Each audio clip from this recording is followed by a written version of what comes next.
Why, hello there, priests. You have found the hardest book review podcast there is, where we digest life-changing books. We shit out greatness, and we change our lives one book at a time. Are you ready? Are you ready? Are you ready? Let's go. And here we go. Welcome back. This is Troy Hollings with the Curiously Disagreeable Podcast. 1888, London. The sweltering summer heat oppresses. It's late at night, but you can't sleep because you know the Ripper is out there. Just last week, a local girl went missing. You know the family. She's somewhat morally loose, but that's not a reason to kill her. They're worried sick.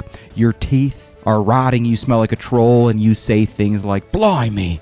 At work, on the docks, the Ripper is all anyone can talk about. An unidentified monster killing women in the most horrible fashion.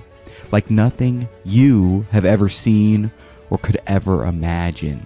Before it's all over, Jack the Ripper will have killed 11 women, and absolute panic gripped the city of London for years. People didn't go out at night. Some of these heinous murders were committed within yards, I guess meters in the British number system, of unwitting, sleeping London residents. And Jack was never caught. He vanished into the night. He could have been anyone, anywhere. You know, that butcher who gets a little too excited to show you his new cut of steak? Well, look at this. This is a new cut of steak. You see this? I can't do it. I always turn to like, oh, good eye, mate. We're just going to go with it. Oh, you want some steak on the barbie? You're like, what the fuck is this Australian guy, Jack the Ripper? Or the innkeeper who says, now, he's not a good bloke, but I have to say all this Ripper business, it does keep the rooms filled. And you're just sitting there thinking, could somebody be so depraved as to murder other people just to increase the revenue of their hotel? And nobody knew. Suspicion abounded. Lots of suspects never caught. And no one will ever know, because we never figured out who Jack the Ripper was. But if we take a step back, why is a serial killer so scary? Why is it scarier than, say, a disease? You know, on paper, a disease is far more dangerous. You know, a few years after Jack the Ripper, the Spanish flu epidemic would decimate millions of people. And that was terrible. And that changed people's behavior. But even that, millions of people compared to 11, that didn't have the undertone of panic, the undertone of animalistic dread of the unknown. And if I had to guess, I think that built into all of us at some level is a fear of monsters in the night, of hyper-competent humanoid predators that can go anywhere they want, do whatever they want, kill who they want, and fuck any of us. Fear, terror, death. And throughout history, there have been countless examples of both good guys and bad guys becoming those monsters of the night. Nowadays, our modern military dons night vision goggles, suppressed 300 blackout subsonic AR-15s, and goes out and does the Lord's work. But that terror of the unknown, the unseen, the almost magic evil that can steal into your bedroom and end you at any time, that is scarier than any real monster even. It's why reading a Stephen King book is sometimes scarier than the movie. Our imagination, our animal instincts turn into dread. And I'll put forth, there has never been and will never be again a group of people as universally feared and respected as the group we are going to talk about today. Equal parts soldier, spy, serial killer, this group of people had mastery over their entire domain. Skilled fighters, incredible fitness, proficiency with breaking and entering, arson, stealing into the most highly defended dwellings of the world, kidnapping, and just like Jack the Ripper, leaving a trail of bodies in their wake, Before anyone even knew to sound the alarm, they were gone. And who is this group? Well, yes, thanks for asking. I've waited long and hard for this one. See, because this group is the ninja. A ninja, or shinobi, Japanese for the phrase one who sneaks, was a covert agent, mercenary, and a guerrilla warfare expert in feudal Japan. Their functions included siege, infiltration, ambush, reconnaissance, espionage, deception, assassination, martial arts, and having 1,000-pound nuts they dragged around like a prisoner attached to an old-school cannonball. See, they began as samurai, but they weren't tied to the social norms of honor and dying like a bitch. The American colonists to the samurai redcoats, they didn't have time or inclination to die on the battlefield when they could just set you on fire in your own house. And I'm not even here to say that they were good. You know, we're going to learn a lot in this series, and there's some fucked up stuff here. They love holding people hostage. They think if you drink the blood of a live dog, you live forever. But if we have no preferences, if we recognize the way, there's knowledge to be had. And many times these ninjas, loyal to the almighty god known as gold, they were spies, raiders, arsonists, and terrorists. And so think of what Japan was like back in 1600s. It's feudalism. They had limiting beliefs that trade and capitalism was evil and made you less of a man, so generally did not have a lot of economic prosperity. There's some sort of like emperor dude, but you know, the fastest form of communication is like letters on a horse. So you have all these powerful houses, somewhat decentralized, springing up. Part government, part fraternity, part martial arts school. You know, it's like Blackwater mixed with the city of Carmel, Indiana, mixed with a frat. And the ninja, see, they were a smaller offshoot of that because those houses, those samurai houses, were common.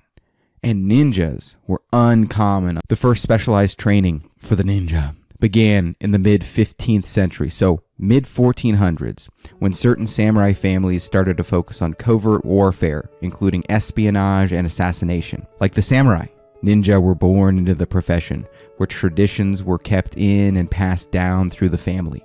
Imagine, it's like, oh, you know, it's like that scene in Step Brothers where he's like, yeah, I just decided to join the family business. And he's like, Dale, I'm a doctor. It's like that, except the family business is assassination. Outside the expected martial arts disciplines, a ninja youth studied survival and scouting techniques, as well as information regarding poisons and explosives. Physical training was also important, which involved long-distance runs, climbing, stealth methods of walking and swimming. A certain degree of knowledge regarding common professions was also required if one was expected to take their form in disguise. And so, the biggest difference between the samurai and the ninja is there was a lot less ninja. Because all ninja actually were samurai. The Japanese ninja, or shinobi no mono, we'll just call them shinobi or ninja, were military units or single agents utilized by the medieval samurai clans and families of Japan. They were specialists in clandestine and guerrilla warfare, espionage, arson, a bunch of crazy shit, and they actually, because of course they did, created a martial art known as shinobi no jutsu, which is the art of goddamn doing all the fucking skills needed to be a killing ninja. And that is what this book is about. While still a part of the samurai culture, the shinobi were specialized and few in number.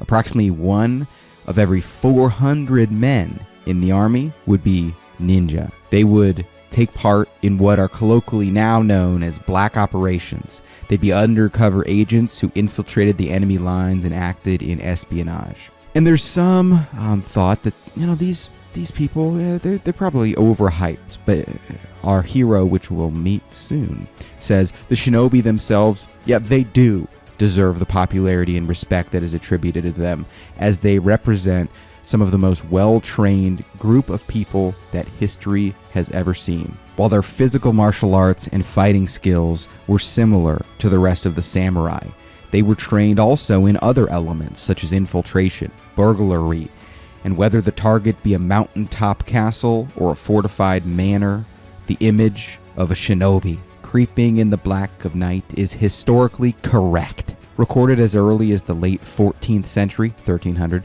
and finally in the turmoil of the 19th century, 1800, ending, the ninja enjoyed an extended period of military use before they were superseded by the modern spy and army special forces unit. So think about that. 1300 to 1800. That's 500 years of innovation and success. Think of how much better America's gotten at killing in the 25 years of war in the Middle East. Now imagine 500 years. When the Tokugawa family took control of Japan in 1603, the country entered a period of relative peace, which led to the decline of the shinobi as a force on the battlefield and prompted them to concentrate more on the espionage aspect of the skill. And so we're saying it's been around for 500 years, and it started as just, like the samurai. There's a bunch of samurai, and, they're doing war and stuff. And then, maybe you'd have like, oh, that's a sneaky guy. Send the sneaky guy. And, they would just sneak in and be part of a war, part of a battle or whatever. But after the relative period of peace, which actually was, roughly around when the Hagakure was written, and Yamamoto Tsunotomo was like lamenting the fact that there was no goddamn war, a small group of samurai actually just pivoted their skills in killing to now killing plus espionage, assassination, sneaking. This decline prompted an increase in the compiling of ninja records with the aim of preserving the ways of the ninja. And in 1678, one shinobi named Fujimaniyamiyasha Yatsukosugosuka, let me try that one again, Fujibayashi Yatsutake, we're going to call him Mr. Y, who was probably of Iga and from a samurai family, finished working on his masterpiece, a collection of shinobi information that he had obtained over an unknown amount of time and through personal experience. This work was known as the Bansen Shukai. So all that's saying is like, for the longest time, and we saw this in the Hagakure, there was no goddamn philosophy in being a samurai. It was like, just chop his head, mama. But then, with this period of relative decline, some of the samurai moved and they started to, really deeply go into Bushido and living a good disciplined life. And that's the Hagakure and Book of Five Rings and shit like that. But another group, they're like, yeah, I don't really care about that. I still want to do killing. I like sneaking. Okay, cool. And then Mr. Y wrote and compiled the secret manual of the art of the ninja, known as the Bansen Shukai, and goddammit, that is what we are about to cover today. 500 years of lessons learned from the metaphorical war in the Middle East, written as an onboarding handbook for a new assassin. What the fuck? Here we go. In the dark recesses of ninja popularity, the name Bansen Shukai has been bandied around with a limited understanding of the work's contents and details, and until now has never been published outside of the Japanese language. The Bansen Shukai is a document that was written to preserve the disappearing skills of the ninja and to retain the complexities of the detailed art known as Shinobi no Jutsu, aka the martial art of goddamn ninja-ing.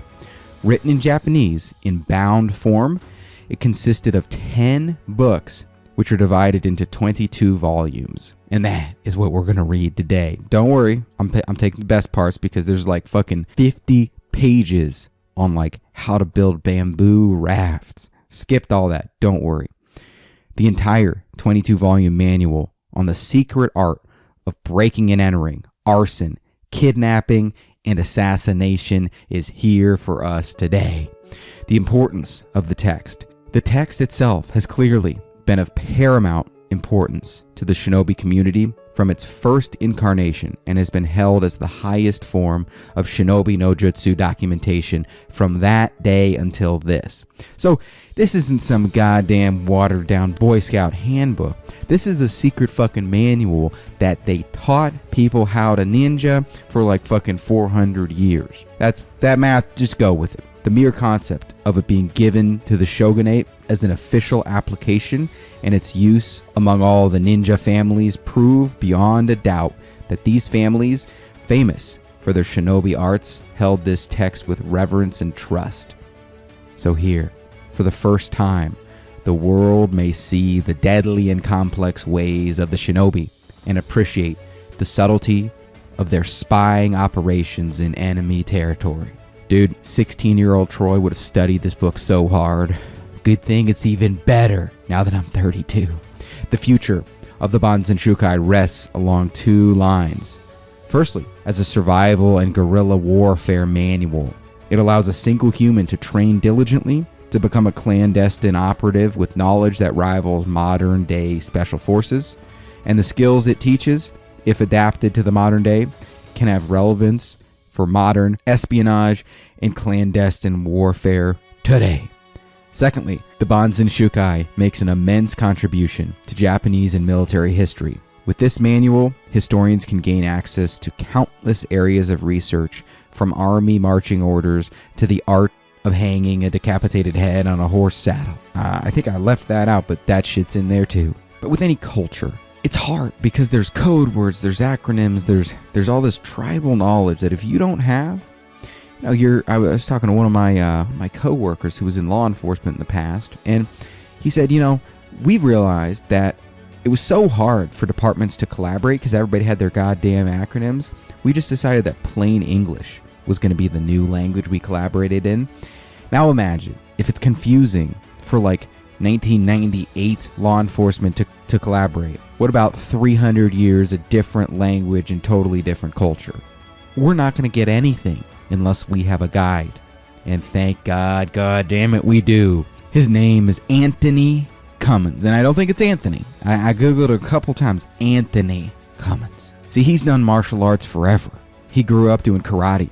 He became fascinated with swordsmanship and martial arts. I don't even make this up. He started his own ninja martial art. He's wrote a bunch of books on samurai and ninja. He loves swords so fucking much. There's videos of him online chopping pigs in half. And half the internet is so mad at him because, as a general concept, Anthony only lives for his own approval. And dare I say, he follows the tenets of Bushido, just like our hero from the Hagakure, Alexander Bennett. Because Anthony, he doesn't give a fuck. And I think a second part of why the whole internet is so mad, he needs to work on his SEO. I Googled his name. Higher than his fucking website is an article by some douchebag who's saying, no offense, who's saying Anthony is a fraud. And it was just paragraphs and paragraphs. And I read it. And I wanted to do some shinobi skills against that motherfucker because I know that the second reason that everybody hates him is he's the type of handsome that makes other men instantly like him and recognize him as their better, and makes every lady from the age of 18 to 80 lose command of her tongue, lose the ability to speak, to think, to live, and her only thought, her only purpose is an overwhelming desire to suck. He's a trained locksmith, I actually think, just to be a better ninja. And in his own words, I tend to have a knack for seeing through things. Instead of looking at, say a sword school and thinking, yeah, that's probably correct, I think, that doesn't look right. That doesn't work. That does not fit into the broader picture. Now, this started after I'd been to university. I went to university and did my degree in ancient history and archaeology, did his master's in theoretical archaeology, and the idea is that you have to look for patterns in things. You have to look at the larger picture. You have to look at how things do not make sense right away, and you have to look for the deeper story. And he says, I applied that to the world of the ninja, the samurai, and swordsmanship. And I realized that actually a lot of it did not make sense. By that I mean, that's not how a samurai would really fight, you fucking idiots. That wouldn't really do anything. And I think he's talking to all the people who put on a face and say like, oh, I'm teaching ninjutsu. He's like, yeah, well, watch me chop a pig in half. How's your fucking ninjutsu gonna work now, bitch? And he throws some shade. Then maybe this is why, maybe why people are mad at him, because he's like, yeah, you know what? Look at this, 18-inch penis. They're like, not again, Anthony. This is a children's show. He's like, I don't give a fuck. Gotta learn to be a man one day. But he says, Aikido, some of the softer martial arts, yeah, they suck. So of course, he revived a 1600 ninja manual that we are about to read. And then, oh yeah, by the way, you can go to his website and he will train you in his own revived martial art of the fucking ninja. I can think of no one better to walk us through this shit. So how am I approaching this book? Well, as is tradition with all these samurai manuals, it appears that ninjas as well ain't know nothing about organization. So a huge amount of this is like fucking field manual for ninja craft. And I'm going to go in, I'm going to pull out the interesting, relevant, and, insane parts of this here book. This is more of a safari. Oh, look, a ninja compared to the college class. However, I would say that even the mere exposure, even the tiniest sniff of ball sweat from a 1600s ninja can turn a boy into a man, a dog into a wolf, and a man into, dare I say, a kusemono. So this will be crazy. A lot of this won't make sense. But I can commit to you, if you hold out, if you make it through, this text alone will grant you the power of invisibility, the option but not the obligation to get away with any crime, steal into any castle no matter how defended, and ultimately to live forever. Into the book. Now Anthony might need to learn himself up on some organization as well, so instead of an introduction, he's just gonna bring up the objection first that, yeah, there's a lot of shit about lockpicking in here, and I could have edited it, but fuck you, I'm leaving it in. But hey, I'm down. Japanese lock bypassing is both simpler than its modern day equivalent, but yet in some regards paradoxically more complicated. To understand the world of the shinobi and the lock bypassing sections of the Bansen Shukai, the reader must comprehend, to some extent, the old Japanese practice of stealing in. While this topic is certainly complex and takes time to appreciate fully, it can be explained rather succinctly and without too much confusion. So he's saying, we're going to read through this book, but a huge part of it is lockpicking and, burglary. But before you can really understand the context of what the fuck they're saying and why they include this, we need to understand, what were the ninja doing? It's like when you go and you are in a job interview, you say, what's an average day in the life look like? He needs to tell us what the day in a life of a ninja would look like before a lot of this makes sense. Old Japanese locks were designed centuries before such intricacies as normal locks could be machined, and therefore contained larger and less complex parts. The Japanese locks of the time relied on prongs, latches, and natural forces of gravity and tension. The Bansen Shukai is not only a critically important piece of shinobi history, but an intriguing window in Japanese culture as well. The final chapters of the In-Nin section contain historical Japanese lockpicking and bypassing methods, which are almost impossible to find recorded in any other document.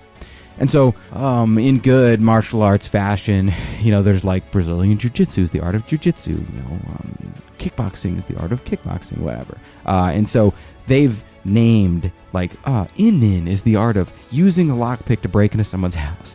It's like, what the fuck? Why are you in here? It's like, oh, I'm just practicing in. It's like, no, you're robbing me. I'm like, no, it's practice. It's a martial art, man. Numerous approaches to these locks were taken by the shinobi, each requiring finesse, skill, and the correct tool. And these fundamentals still apply today in modern locksmithing. It is because of the timelessness of the principles that the lockpicking teachings of the Bansen Shukai are still applicable to this day.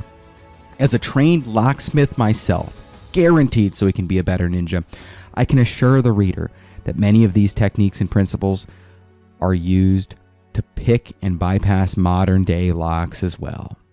He says overall, the lockpicking section may appear too technical to some, but shut the fuck up. As you read this section, try to imagine the scenario. A ninja carrying lockpicking tools, entering bamboo thickets, using auspicious times, contemplating the position of the moon and waiting for the correct volume of wind, and use that to take your mind deeper into ancient Japan. So he's saying, don't focus on like the technical, like, yeah, okay, these locks don't exist anymore. But think about the complexity of, there's guards and you're having to like go up next to the guard. You've got to wait until there's a moonless night, no wind, and you, boop, open the door, murder time. As you make this journey, see the shinobi as he plans his route in and out of a location.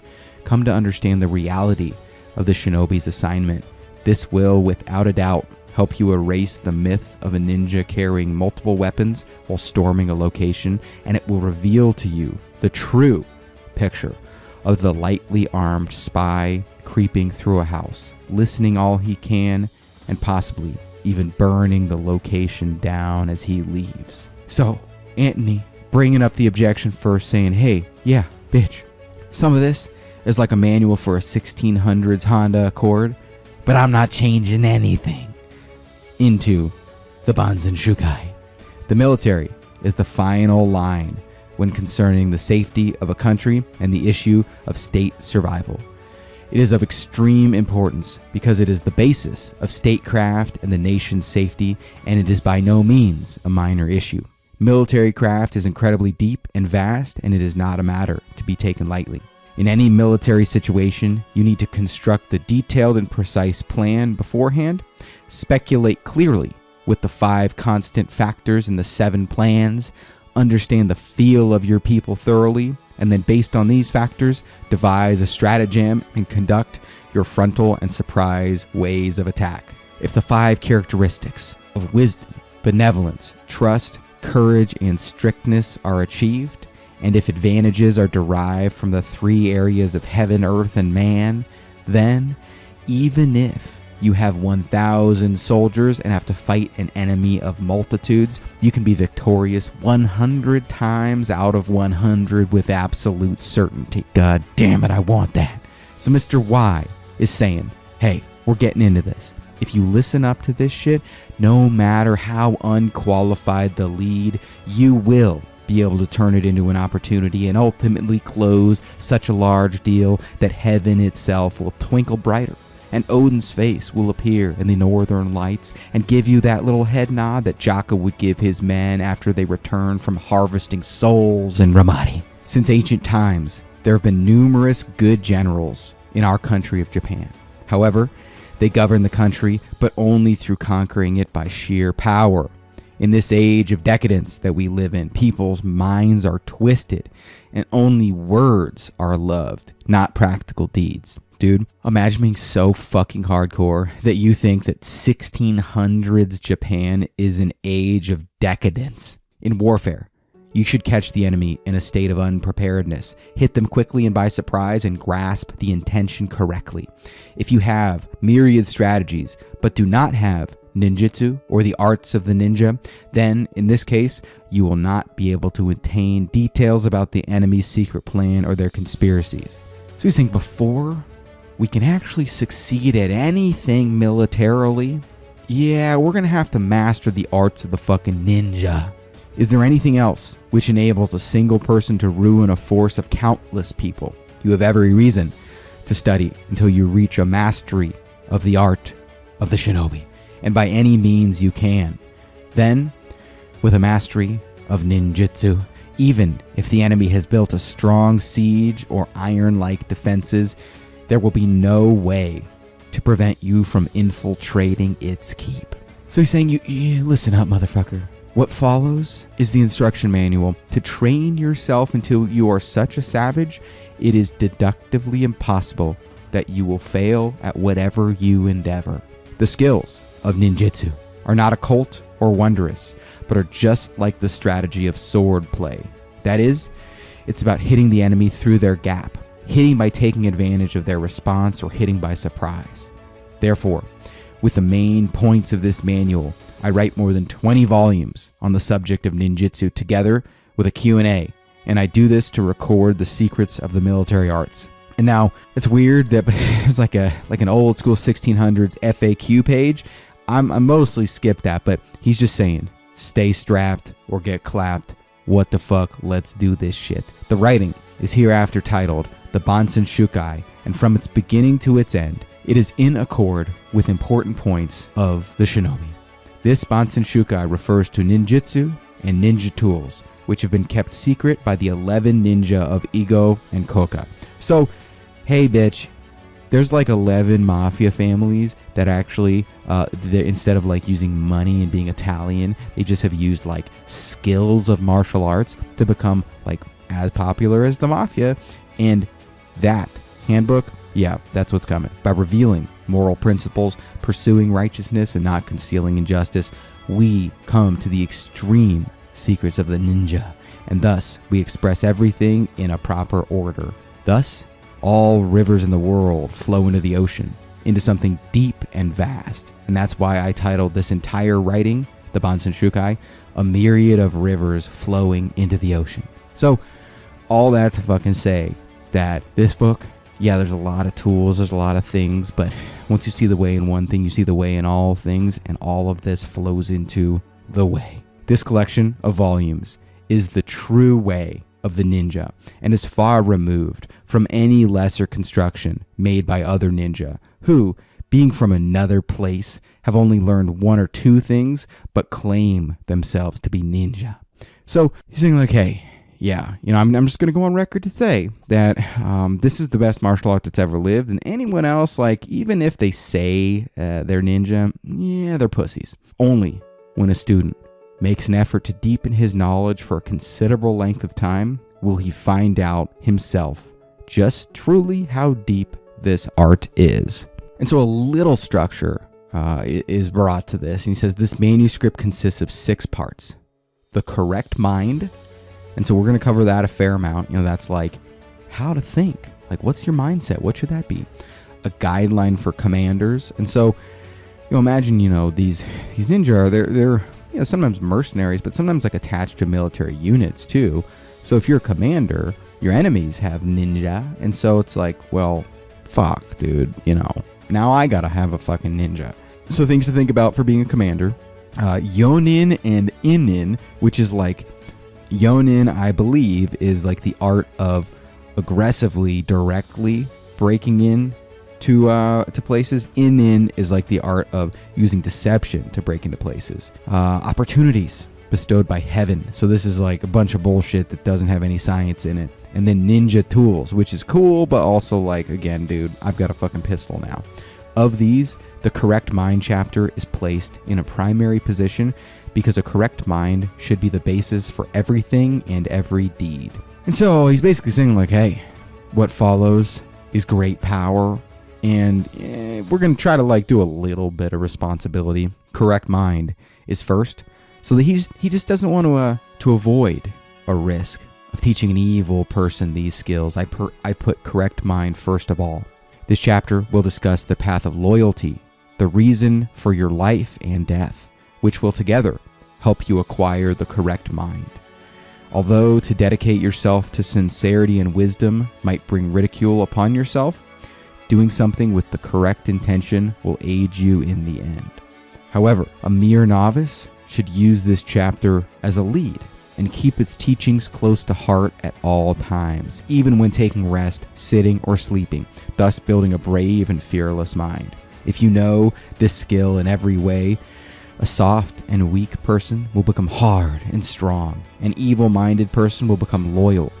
And goddammit, I need this, a stupid person, yes, will become wise. And so he's basically like, hey, yeah, I know you've like been thinking your entire life, but you're doing it wrong. So how about you just read my words and just think exactly how I think? Because if you do that, if you're weak, you'll become strong. If you're soft, you'll become hard. That's weird. And if you're evil, you'll become good. All right, Jesus Christ. Continuing his explanation. In the third section, we're going to talk about yonin. These are like seeing, observing, because there's nothing. So just ignore what I fucking said before about that. Like, I don't speak Japanese, homie. So this yonin is seeing and observing and inferring and understanding the enemy, because There should be nothing that you do not see or hear concerning the enemy. This is the task of the shinobi. Those studying this art should not think that these skills of observing and listening are not the skills of a shinobi, and must remember not to neglect anything. Then there's Inin, which is, he writes about shinobi night attacks, robbery. You should not make light of these tasks either, as you may think they are not what a shinobi should do, but night attacking is a shinobi's job in every respect. Therefore, night attacks without the knowledge of ninjutsu will not be effective. Also, a ninja without the knowledge of how to attack at night cannot reach the true essence of ninjutsu. Now, I will say, modern day incarnation of ninjutsu is probably equal synonyms with bullshit. Before the UFC, there was a lot of fucking bullshit that just was in the martial arts world. And so, like Krav Maga even, and I'll defend it a little bit as well, but like if you're never having that feedback, you're like, oh, cool, I'm going to jump on. Like, I remember before, this is embarrassing, but I remember when I was like 14, I remember truly believing in my heart that if I just like stood in the woods and was really still and I had a machete, I could chop a deer. Jesus Christ. And why did I believe that? Well, basically Rambo. That's the only reason. But if you never have that feedback loop of hunting, you're like, yeah, and obviously, like, just chop it, dude. I'm not a pussy. And then you go out and try to hunt, and you're like, dude, it's even hard to kill a deer with a fucking rifle. And so nowadays, ninjutsu maybe is a tiny bit more real because, you have like, Brazilian jiu-jitsu, you've got boxing, you've got UFC, you've got MMA. And so like, if I truly was following the way of ninjutsu, I would go train MMA and then be like, okay, well, what parts of ninjutsu don't work anymore? But that is 400 years later. This, when we're saying ninjutsu, I can in full faith and good knowledge say it's real. This is exactly how the ninjas would conduct their lives back in the day.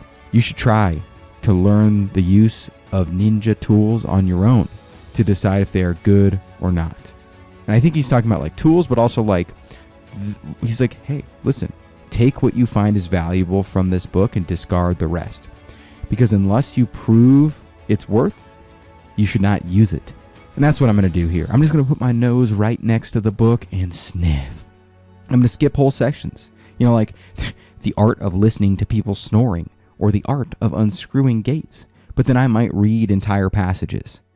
Because the goal here is to go into the world of a 1600s samurai, and not just any samurai, the 1 out of 400 who joined a special path, the Delta Force, the SEAL Team 6 of an already harder race than has ever lived before or since, the way of the assassin, the way of the ninja.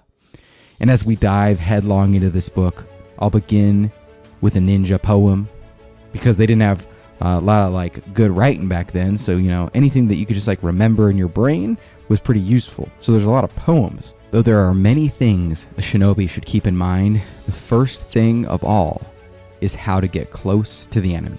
An ancient saying says that water makes sound when it is shallow, while deep water makes no sound. Just like a mountain stream makes sound as it is shallow, if you reflect on this concept, medium-grade ninja who do not have a deep strategy tend to be famous for various reasons. This is because those excellent ninja who have a deep strategy usually will not give themselves away as ninja, but hide it deeply and pretend to be an ordinary samurai, a hermit, or a ronin. As in the case above, competent ninja, even if they have accomplished the extraordinary, make no sound, leave no smell, and get no fame or honor for their bravery. The results they have brought about look as natural as if they were being created by nature itself. Similarly, the wisdom of a competent ninja is as vast as heaven, so that no human being can know it exactly. A ninja should look stupid, while their strategies are as profound and deep as the earth or an abyss, and beyond mere human knowledge. So I think the poem of that was a weird poem, man. I think the poem is the interesting idea that shallow water makes sound while deep water makes no sound. Basically saying, hey, listen, I'm rich, boy. Like, I don't need a fucking Ferrari. And so with all of that introduction out of the way, we are about to transition into the correct mind. And then we're going to go into the guideline for commanders. There's whole sections about fucking disguise, ninja tools, infiltration, and ultimately, I pull out what we can take today so that we can apply the skill of the shinobi in our normal day-to-day fucking life. However, if you want that, if you want more, if you want everything, if you want to potentially grow wings and a hyper-intelligent 300-pound back, well, you have to tune in next time on the next episode of the Curiously Disagreeable podcast. Thank you. Thank you very much. And that, my pretties, is another episode down of the Curiously Disagreeable podcast. Check us out at CuriouslyDisagreeable.com, the Troy Hollings on Instagram, or wherever the fuck you get your podcasts. The end. And here we go. Welcome back. This is Troy Hollings with the Curiously Disagreeable podcast. This is episode 2 of the Bansen Shukai, aka the fucking best ninja manual that humanity ever wrote. We introduced it. We kind of preface it as like, bitch, this is going to be crazy as hell. We got a guide, Anthony Cummins. That's a weird last name, sir. Half the internet is jealous of him because he's so handsome. He's got 100 wives, and we're in it. We're going to talk about the correct mind, the guideline for commanders, disguise, infiltration, the art of arson. Yeah, get ready. It's time into the correct mind. The basic principle of the shinobi is to have a correct mind in all respects. Even though the end result of this art is deception and conspiracy, you cannot control your mind if you do not carry out your tactics in a flexible and righteous manner. Confucius says that no man has ever governed himself while his own foundations are confused. What we call correct mind is about keeping benevolence, righteousness, loyalty, and fidelity in mind at all times. Without these factors, you cannot attain any great courageous achievement nor fulfill any tactics required for the circumstances at hand. And this is interesting and maybe the same, maybe different, but in sales, like if you truly need to just have the faith and belief that I'm just going to help these people. Like I'm going to selflessly help everybody I come into contact with. And that is how you actually make the most sales. Because, you know, if somebody has cut their femoral artery, so long ago, I was the dirty kid on the wrestling team. And it wasn't my fault. I just was so overtrained I didn't have an immune system. I showered more than anybody. But I always got skin diseases. I'd have ringworm. Dude, I had ringworm for like 3 years. And it was just like these itchy little mosquito bites you can pass from person to person. But one day, my armpit started to hurt. And then it started to really, really hurt. And then it started to turn totally red. Like it was covered in poison ivy. Then it started to leak this orange goop. And then I was like, Mom, I need to go to the doctor. So we scheduled a time to go to the doctor. They could get me in 4 days later. And it got worse and worse and worse and worse. And finally, when we got to the doctor, she's like, oh my God, you have horrible impetigo in your armpit. And I'm like, yeah, can you help me? And in reality, sales, the doctor, them helping me is like, who loses? Nobody. You know, I was like, hey, I'll pay $300 to have my armpit fixed. And so in sales, like, you need to have this attitude of if I'm truly helping if I truly am selling a good product, closing the deal is the morally right thing to do. And it is my moral obligation to close the deal.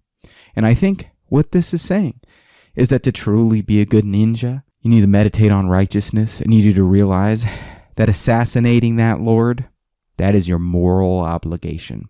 Principles for the correct mind. Those who are following this path should appear most gentle and kind-hearted and act right with justice and reason from the bottom of their heart.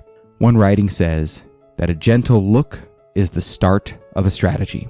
An ancient saying states, be truthful at all times.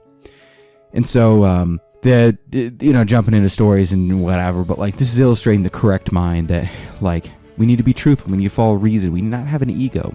Han Xin was the Marquis of Haiyin, and he liked to wear his sword in his early years. Some boys talked about him and word spread that this boy always wore a long sword, but that in fact he was actually a coward. So it was decided to humiliate him in the marketplace, and he was challenged to fight or to crawl between the challenger's legs in humiliation. The sword-carrying boy looked up at the sky, and he crawled between the challenger's legs. People saw him and laughed hard at this. However, Han Xin had high aspirations, and he did not want to die because of some street hoodlum.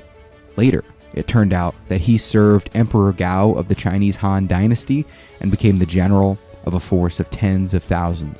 He was never defeated. And so, to have the correct mind, we need to have righteousness, we need to have reason, we need to be balanced in our ego. And he's telling that story because some guy who ended up being like General Mad Dog Mattis, like the most famous general that China ever saw, or some shit, like at least successful. When he was a boy, he would wear his sword, and then a bunch of people cornered him and were like, fight me or crawl through my legs and admit you're a coward. And he's like, okay, and he just crawled through their legs, and everyone's like, coward. And he's like, whatever, dude, I gotta go eat lunch. But the point is, in sales there's a rule of, do you want to get your needs met? And so sometimes like people get into sales and they really struggle because like sometimes you're dealing with prospects that are dicks and idiots. And so like, do you take offense to their words and argue and prove them wrong? And do you get your needs met? Or do you just deal with the situation, subjugate your ego, and then get your needs met by having them sign the fucking contract? Do you want to be right or do you want to be rich? And I think that sounds like he's saying that's the correct mind. He who can hide disgrace or bear shame, that is a man. You should always strictly abstain from alcohol, lust, and greed. Jesus, dude. That's like the total opposite of that song, Pussy, Money, Weed. Never indulge in any of these. The three vices are your enemies, which deprive you of yourself and your better nature. Since ancient times, there have been countless people who've indulged in pussy, money, weed and ended up giving away a strategy or it having a huge influence on the outcome of things. That was like the Gucci Mane guide to greatness. He kind of gave up weed, at least. Tai Gong said, for those who are greedy, you should give money to distract them. For those who are lusty, give pretty women to delude them. This chapter is entitled Heart of an Iron Blade and discusses the reason why the word shinobi is used. First of all, the character for shinobi consists of blade and heart. Why was this name used for these skills? It is because the entire system of ninjutsu is aimed towards bravery and valor. Therefore, those who have set their mind on this path should single-mindedly try to achieve bravery. And so again, man, dude, these people need to learn about like an intro, a body, and a conclusion in their writing. But just going through and saying like, hey man, these are some traits that you need to be thinking about. Okay, you need to be thinking about bravery. You need to be balanced. You need to not like need to get your fucking needs met. If you love just drinking 40s every fucking day, and then bands to make her dance, like you might have to give that up to be a truly successful shinobi. Wise courage versus brute courage. You should not align yourself with anyone who has no fear of dying as a result of doing something stupid, like attacking a tiger unarmed or crossing a river without a boat. You should take sides with those who have reasonable fear when on the verge of an emergency, and those who prefer secret plans as a measure for success. Those who learn this path should know this in detail. And so I think that's like a subtle dig against the somewhat crazy samurai philosophy that was detailed in the Hagakure, that it's like, listen dude, it's better to die a man than live, because if you survive and if someone says, hey, fight me or crawl through my legs because you're a coward, it's better just to fight him and die, Because if you crawl through the legs, everybody knows that you avoided dying a dog's death. And so I think he's basically saying, like, hey, yeah, I know we like to hang out with Yamamoto Tsunotomo and we just do shots after shots after shots of fucking sake, but like, let's be real here. To be a successful ninja, we need to actually align ourselves with wise courage. Like, yeah, okay, it's gonna be scary. We're gonna be sneaking into fucking houses, but if somebody wakes up, don't just be like, oh, my honor demands I die. But like, how about we come back tomorrow? He says you'll get nervous before your ninja missions. In contrast to the above raging and hot courage, the courage of duty is what you are compelled to have to complete your functions and obligations. This kind of courage never gets weak, never, and since it's detached from motive, you can have control over your desire or greed and make decisions in response to the situation. It sounds like he's saying to detach. Hi, El Draco. If you fight to the fullest with the knowledge that you will survive only if you are highly determined to die, through the courage required doing your duty, then you will be able to escape death and kill the enemy. According to a military proverb, softness overcomes hardness and weakness overcomes strength. And so this is one of the craziest ideas that we don't really have a corollary to in Western thought, I don't think. But the whole point of like the Hagakure was like, whip yourself up into a death frenzy and try to die. Because like, you'll probably live, but if not, at least you're not a pussy. What this is saying is like, softening that a little bit, but basically saying, hey, when you start your ninja mission, you just accept and even like try to die. Meaning like, okay, cool, I'm going to go through this door right now and I'm going to kill that emperor. And you know, like, probably going to die. Whatever. It's fucking fine. And that's so fucking crazy. But two corollaries, two thoughts in my head on this. One, how many times have you been playing a game in your head and you're like crushing it, and then you change your strategy and now you're like trying not to lose versus trying to win? So I think that's the first thing, is like, don't try not to die. Try to die. Try to win. And then you'll just win. And then, you know, you probably fucking won't die. And then the second is, again, it's embarrassing and incorrect and maybe even offensive that I use sales examples, but it's happening. In sales, like, you need to have the thought of like, I'm financially independent and I don't need the money. Like, I don't care about this deal. Like, I actually don't even want to do this. I want to, like, I don't even fucking care. Like, convince me that I should care about this, even though your job is to close the deal. But if you begin with this idea of like, this deal's already dead, then it turns out that like you can come into it with the attitude of like, hey man, I'm not like fucking trying to convince you to do this. Like, we got a bunch of shit going on. Like, if you want to do this, I mean, like, yeah, you're bleeding out and you're going to die in like 4 hours, but like, I don't know you. There's overpopulation in the world, son. Like, whatever. It's fine. So I think that's my attempt to translate that crazy idea. Because he's just like throwing, like, it's in the fucking Boy Scout. It's like your company employee's handbook. And like one of the lines is just like, yeah, you know, just like try to die and you'll live. It's like, what? To have courage of duty, there's a certain way you need to follow. Unless you fully want to know and follow with action, benevolence, righteousness, loyalty, and fidelity, you will not be able to have such courage. So he's saying be the good guys. Benevolence is a principle for being gentle and affectionate. The mind is rich and warm, gentle, compassionate, and charitable to everything. However, if you kill a criminal with the intention of saving thousands of people by cutting down one man, it can be considered benevolence. Righteousness is the guiding principle for decisions, so it changes according to the situation, and what you perform is dependent upon the reason appropriate for the time and place. He's saying, hey, just if you do the right thing, and you know, like, right thing according to, I'm a fucking crazy ass ninja, then, you know, it doesn't exactly matter the situation. You're gonna win. With a righteous mind, you should serve your Lord single-mindedly and die in battle for your Lord. Whatever.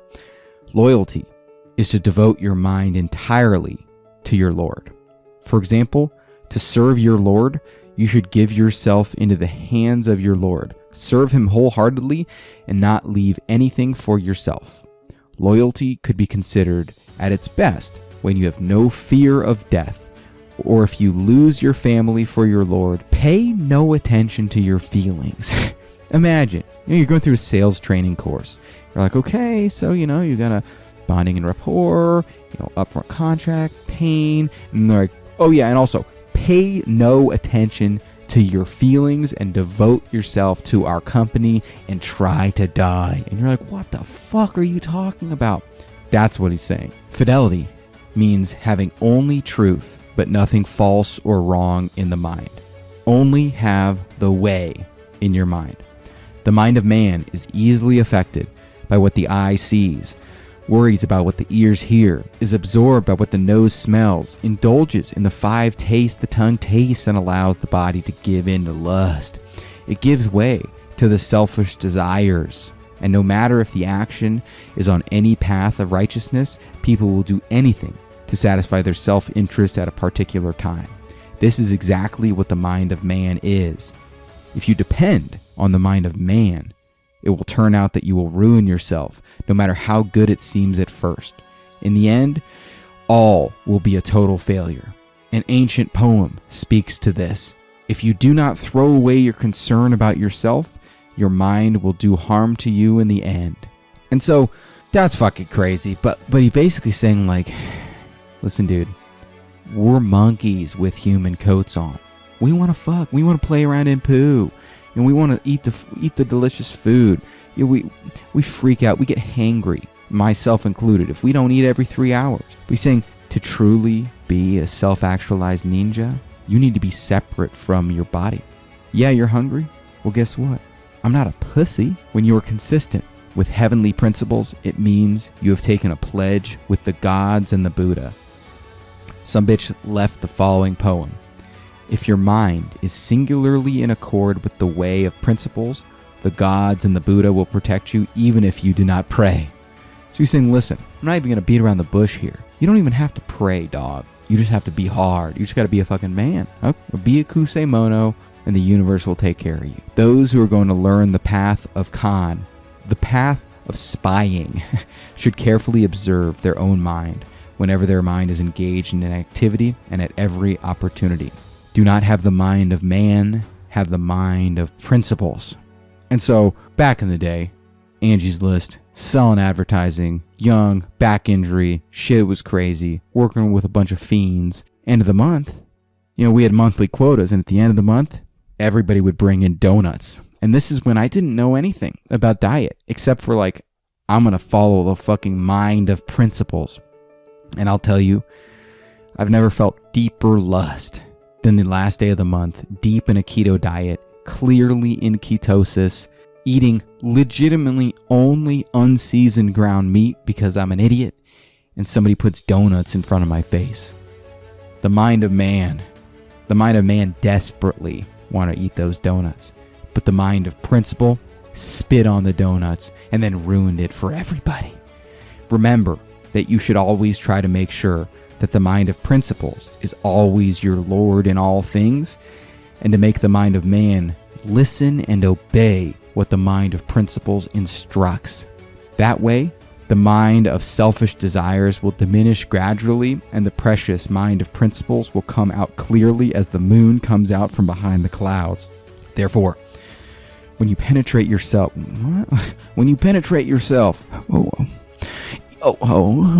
into the way of benevolence, righteousness, loyalty, and fidelity, your mind should be nothing but patient and in the state of self-reliance. So I'm still obviously obsessed with Alex Hormozy, and he talks about how like success can be broken down to skills, beliefs, and character traits. And so sometimes you get to a certain level of success, but you don't have the character trait to get to the next level of success. And like, he has such a growth mindset that he believes you can develop better character traits. And dude, I'll say it, man. When I first got into sales, my only goal was like, I want to get fucking rich. And I thought that the way to get fucking rich was to like, go get it. Like, go take it from other people. But then I realized like, God damn it, dude, I'm such a fucking idiot. The way to get rich is to have the mind of principles. is to help other people, is to be cool at scale. And that is how I'm going to achieve my goal. But I had to develop that character trait before I really could get to the next level. And by practicing the way of principles, it gets easier, and you see it in all things. When the mind is clear, like crystal, and if you can accord yourself to an opportunity with ease, then no matter what the situation is, there will be nothing that prevents you from getting into the enemy's castle and accomplishing a great achievement, no matter how firmly a place is guarded. So I've been doing a lot of travel for work lately, and I'm kind of like a little bitch about it, but it's fine. I'm like figuring it out because, it's apparently you're supposed to have a routine. You're supposed to still get up and work out. Your life just ends up happening to be in Florida for a day, and then you go back and you're just like, oh, my life is back in Indiana. But I actually had in a week I was in Atlanta, and then I was in DC. And so on the flight to Atlanta, I started watching Interstellar, and I'm kind of an idiot sometimes, and so I will watch a movie and forget it all. And so it was great. I'd already seen it twice, but I'm what's gonna happen? And I was getting so fucking into it, and then the flight was done, and I'm like, God damn it, I want to see what happens. And so then on the flight to DC, I was like, oh yes, I think it's the same airline. I pulled it up.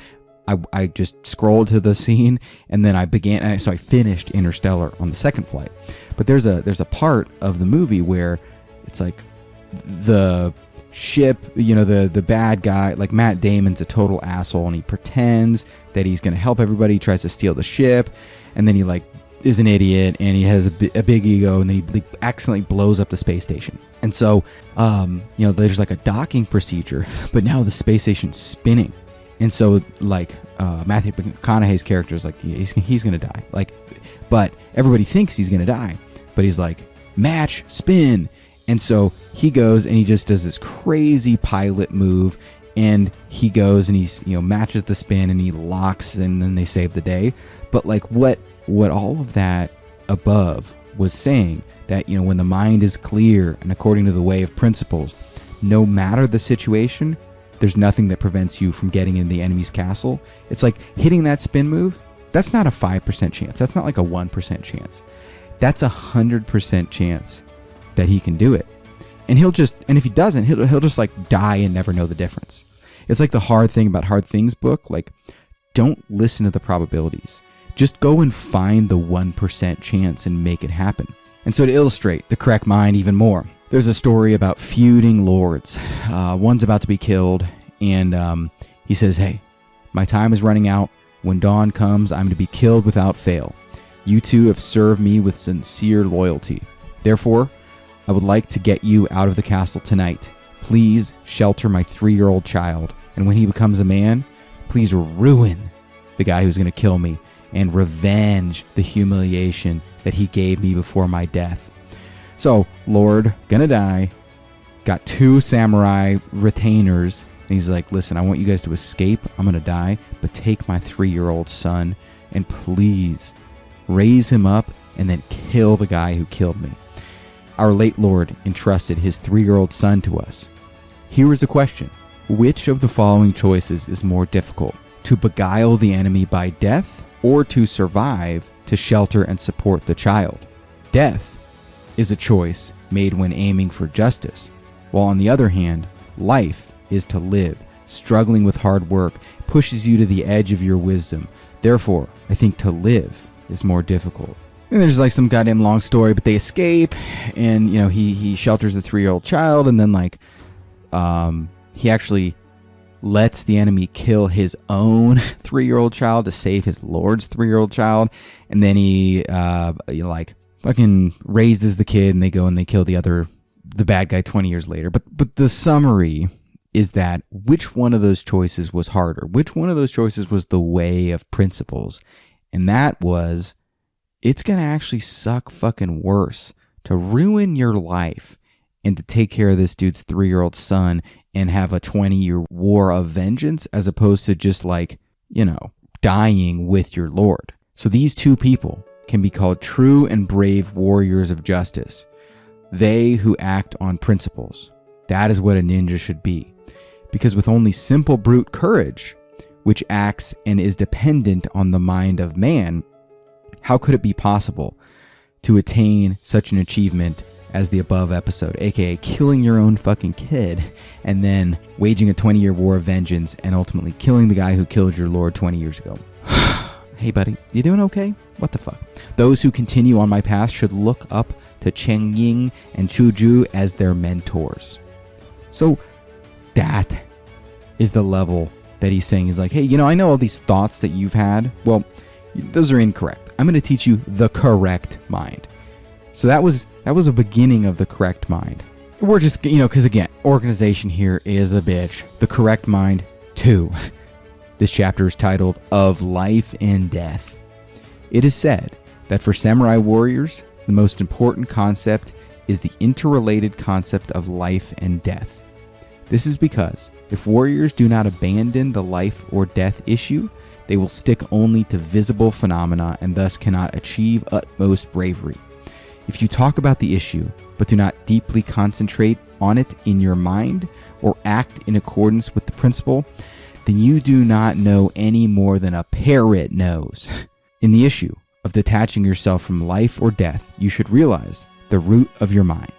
If you want to know the root of your mind, you should first know the root of everything in the universe and the origin of your mind and body. To know what it is, you should be aware of the primary principle of the universe. The primary principle has no shape and is emptiness, so it cannot be seen or touched with your hand. But since the dawn of time until doomsday, without flourishing or diminishing, it fills everything in the universe between heaven and earth. So again, that shit's crazy as hell. But what I think that means is I honestly think that once you see the way in one thing, you see the way in all things. Like once you learn how to learn in martial arts or college football or, sales, you now know the way. Because you can say, hey, remember when I didn't know how to throw a kick and I broke it down into component parts and I practiced each of the component parts and then I did it slow and then I did it a little bit faster and then I did it under real stakes and then I mastered it. I can do the same thing in sales. And he's saying that way imbues everything in the world. And so all we have to do is just find the correct way. And in order to find the correct way, you have to have the damn correct mind.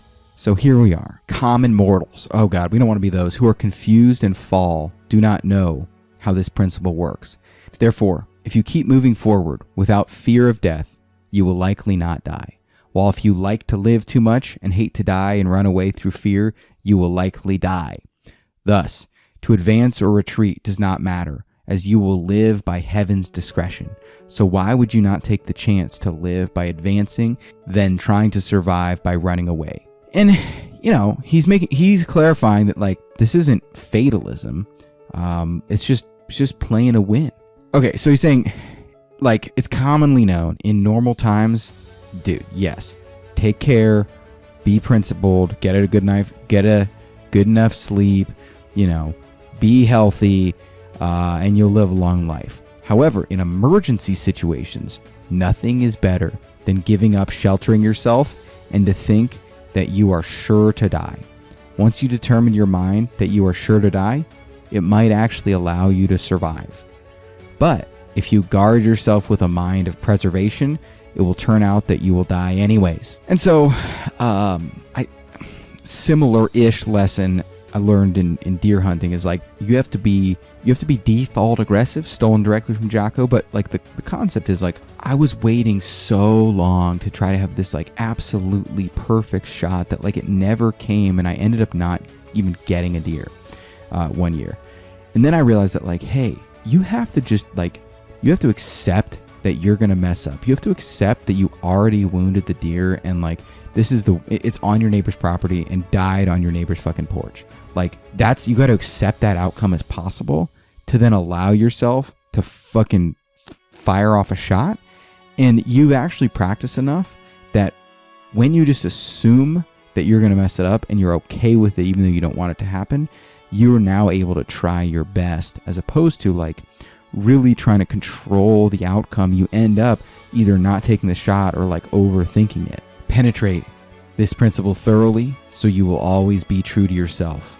If you are committed to the principles completely, you will never fail to infiltrate when on your ninja mission. So like I'm like kind of nodding along, like, okay, this is interesting. Like that's a weird perspective, but like I can understand it. And then to illustrate one bit further, and this is like in full like honest intent, giving this example. Once upon a time, there was a thief who had a son. The son thought he could never be a good thief and wanted his father to teach him. So the dad and his son, they break into a house and they steal from a chest. And the dad tells the son to get in the chest. And then the dad runs away yelling, "Stop! Thief! Thief!" So, you're breaking into somebody's house with your fucking dad because your dad's a thief. And then your dad's like, hey, get in that chest real quick. And you're like, okay. He gets in the chest. He locks the son in the chest. Then he goes and yells, "Thief! Thief!" And so then he runs away. So the son is now sad. He is locked in the chest in somebody's house that his dad just robbed. But he pretended to be a rat. So he's scratching in the chest. And the person's like, that's weird. Opens up the chest. He jumps out. He runs away. He runs by a well. He drops a rock in the well. They think he went down the well. And then the son runs back to his dad. And he's like, "Hey, Dad, what the fuck?" And he tells his dad how he got out. And his father listens, nods, and says, "My son, you have become a true thief." As you can see, the father threw away his son, and thus the son realized his father's intention and was prepared to give himself up to fate and put his life on the line by being caught or making a good escape. Because he cast aside his worry about himself, he succeeded in escaping. The lesson here is that is a fucking crazy story. Okay, no. The lesson here is that your indecisive mind, which comes from reasoning and thinking, gives you doubt. By throwing this away and having the mind of principles, you will become your true self so that you can see reality very clearly, and good ideas will come according to the occasion. Now, there's a Q&A portion. I just included one question. We heard what you said, but sometimes people lose their nerve. How can we avoid it? And Mr. Y answers. He says, that is the rust of your mind, and you should polish yourself day after day. You should thoroughly understand the principles of the way. So basically, that's ending the correct mind, which, dude, that's insane. He's saying you need to have the mind of principles. You need to follow the way. You need to accept failure at the beginning as given. And if you're doing high stakes shit, failure is death.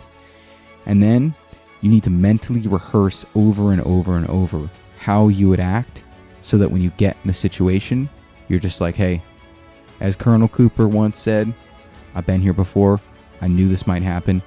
Front sight, press. Front sight, press. Well, that was absolutely fucking crazy.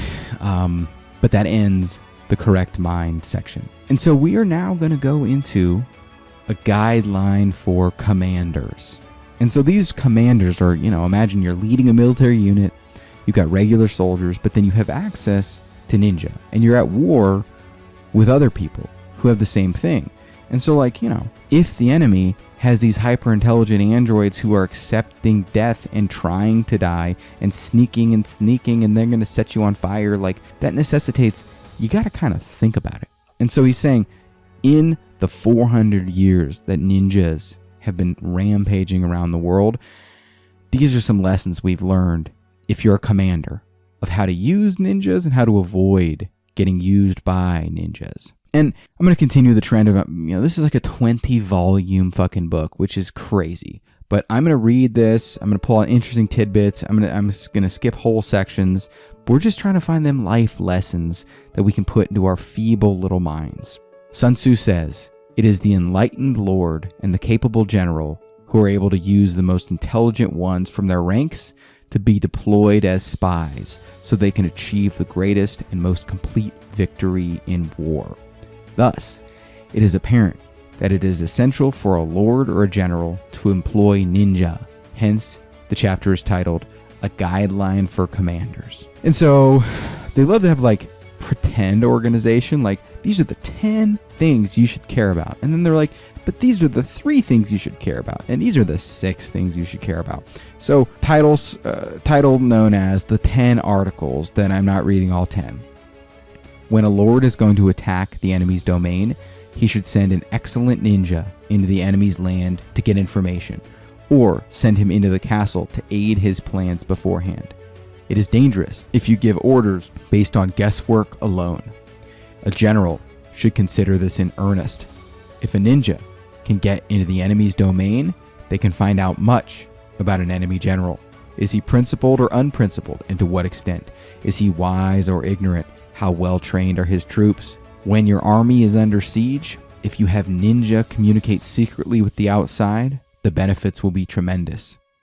Suppose you are holed up and besieged so much that you can't get out of the castle unless you were a bird on the wing. Even in such a tight case, shinobi can get out secretly and ask the neighboring domain for assistance. It is even possible to kill the enemy general with shinobi no jutsu, fucking the martial art known as being a goddamn ninja. And if this is done, you will benefit immensely. Without scheming and being unorthodox, you have no means to destroy evildoers. Without plotting, there's no means to be successful. Remember, pushing a gate with a force of 1,000 people is not as good as to remove the bars of the gate. Sun Tzu says, such is the intricacy and subtlety of espionage. There is no place where espionage cannot be used. So saying, hey, bitch, yeah, don't just think that you're like, oh, I'm gonna beat them in conventional warfare. I'm gonna go out and we're gonna push on their gate and we're gonna take them. It's like if you could send Jordy in and Jordy could poison all of their water. You know, maybe like send Jordy in, he shits in the well, and then he burns the castle down. Like, you're doing really good. And you didn't even have to risk anybody but one ninja. A guideline for commanders too, because they're bad at organization. 3 points about the prohibitions within shinobi no jutsu. The name and identity of the shinobi should be strictly hidden. The general, when employing ninja, should not reveal who his ninja are. You must be aware of this because it is the way of laying out plans during normal times, before the shinobi are actually required at the outbreak of war. Kill anyone who breaks the secret, obviously. So what that's saying is like, part of this deception is like, even though you employ ninja, you need to keep their identity secret. They need to be actually like spies, like secret agents. Like, oh yeah, that's just John who works at the post office. Like, why is John 6% body fat and runs Ironmans and competes in pistol competitions, but you only learn that after you like try to stalk John online and used, you know, the Wayback Machine to go and find records from 15 years ago? It's because if you really need a ninja, it'd be way better for everybody to think it's John at the post office. Then he turns, he does a sub-second draw, and then he hits the El Presidente drill. Pop, pop, pop, pop, pop, pop. Some things to consider in selecting qualified ninja. He must be gentle at normal times and have a keen sense of righteousness, but little need for desires, and he must be fond of learning the principle of things. He's saying he should be well-balanced dude. He should be cool. You know, should be like a dude you like to, you know, it's actually, people call it the airport beer test in the investing world. Like if you're going to invest in a company, a lot of times, you know, it's like, do you bet on the jockey or do you bet on the horse? You know, do you bet on the founder or do you bet on the company? And many people are of the belief that you actually bet on the jockey, you bet on the founder. And one of the best bets, which is very counterintuitive because it's not quantitative at all, is like, would you be cool? Like if you were at the airport together and waiting on a flight, would you want to have a beer with that person? Or would you want to, you know, not talk to him and get engrossed in work? And so he's saying, interestingly, some of the best ninja are just like gentle, cool, righteous, normal dudes. He must be fluent in speech, deep in thought, quick in communicating with people, and difficult to deceive. So he must be clever. He should have great interest in military affairs and the arts of war. His temperament should be that of a hero. He must study hard and learn deeply the art of shinobi no jutsu. He must be competent in strategy, talented in writing, skilled in all areas of ninjutsu to the highest degree, and aspire to perform merits in battle. As well as military affairs, he must also be accomplished in various arts. He must be poetic, musical, know how to dance, have the ability to impersonate others, and be proficient in all other activities he could use to make up for any situation without blundering. So think of the skill profile of that. So it's like he needs to actually be good enough at sales that he could go work a sales job as a cover. He needs to be fit. He needs to be good with firearms. He needs to be, such a good public speaker that he can get out of anything. Maybe he's a theater person. Like, think of that skill profile of a ninja back in the day. Crazy. And the last section of this Guidelines for Commanders is aptly named Guidelines for Commanders 3. Military schemes to defend against shinobi. Only shinobi only function to block those ninja who have not reached the true principles of the shinobi arts. So listen, it's like, hey, if you get a nice door and you get a dog and you get a bunch of shit, you're going to keep out the average intruder. But a true shinobi, bitch, they're going to tickle you awake. Seen from the viewpoint of those ninja who have mastered the true principles of shinobi, no matter how wide or deep the moat is, they could cross it easily as if they were on flat land. So how do you avoid employing enemy ninja? Great question. Examine closely those who newly come into your service. They should be scrutinized so closely that even their past, their families, their homeland should be understood. Also, their wives or children, if any, should be made to move into your territory. If not, make him wed a wife that you offer and have children so that you can take them hostage as a backup. And speaking of, he's about to lay out an opinion that is not allowed anymore. Not only prostitutes, but also maidservants or any kind of woman should not be allowed into your position.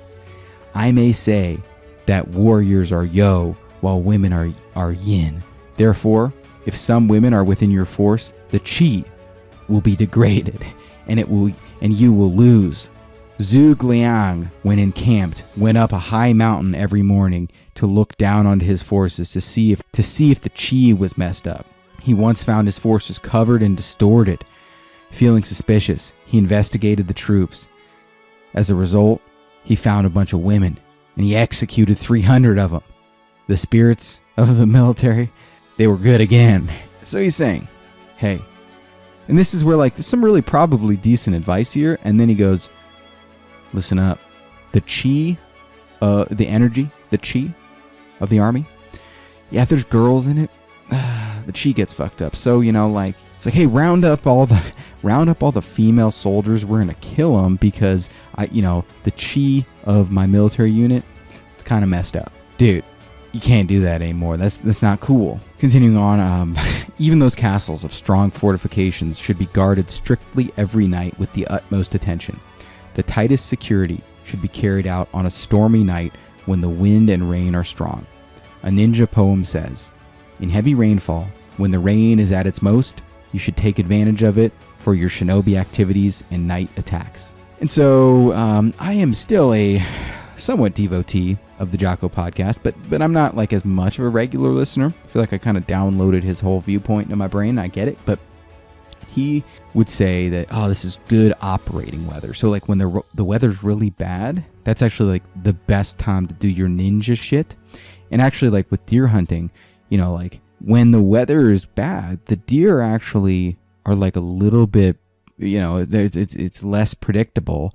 And sometimes they're like, oh, cool, I'm just going to walk around now. And so when the weather's bad, especially, is when you need to be the most vigilant. Discipline. Whether in the camp or castle, Guard houses placed beside the outer wall should be guarded strictly day and night. Recessed corners of the stone walls, the inside of the water pipes of a floodgate, the trash area, woods or bushes in the castle, and any other suitable hiding places should be inspected with special care. Those are where shinobi are likely to get in.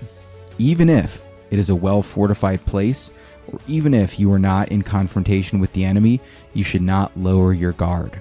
On stormy nights of rain and wind, night guards or patrols should be even stricter. There's just a fact in deer hunting that the second you relax your focus, that's when a big deer will come.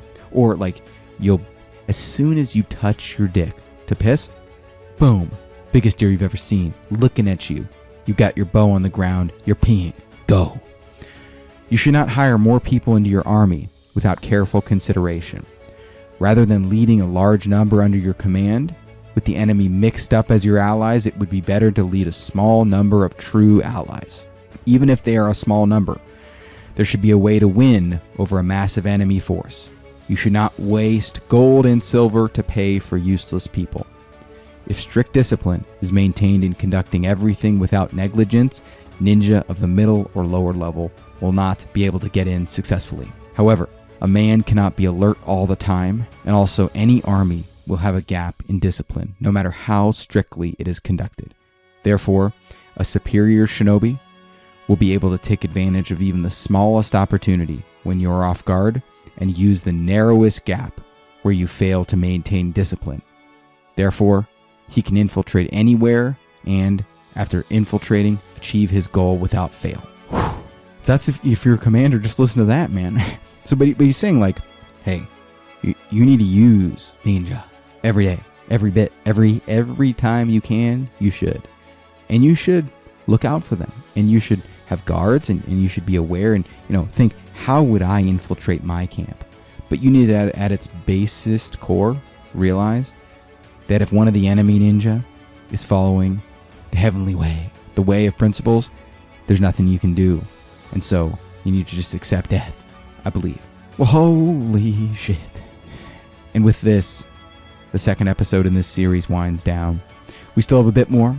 We're going to talk about disguise. We're going to talk about hidden infiltration.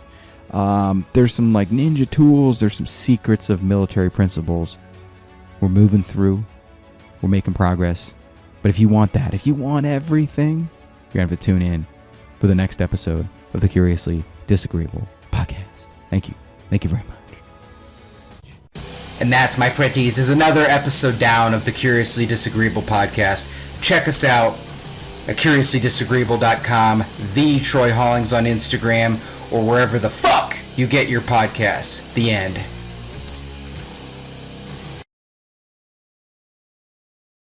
And here we go.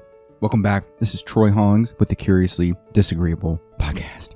This is episode 3 of the Bansen Shukai, the most famous ninja manual the world has ever seen. It's been insane. We got told how to think, and it was crazy. There were some good tips if we were commanders, and now moving into a rapid fire on a couple other points. We're talking about disguise, hidden infiltration, tools, arson, bunch of crazy shit. Let's get into it. Hiding in plain sight. Disguise. Shinobi no Jutsu, the martial art of being a goddamn ninja, consists of Yojutsu and Injutsu. Yojutsu is to infiltrate the enemy in plain sight with elaborate plans of ingenuity, while Injutsu is to steal in, hiding yourself from people's eyes.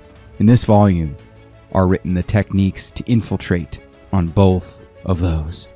As a basis, you should embrace the old ways of the shinobi who served under ancient great generals, but remember, not only to keep these ways, but to adapt them, each dependent on the situation and the moment.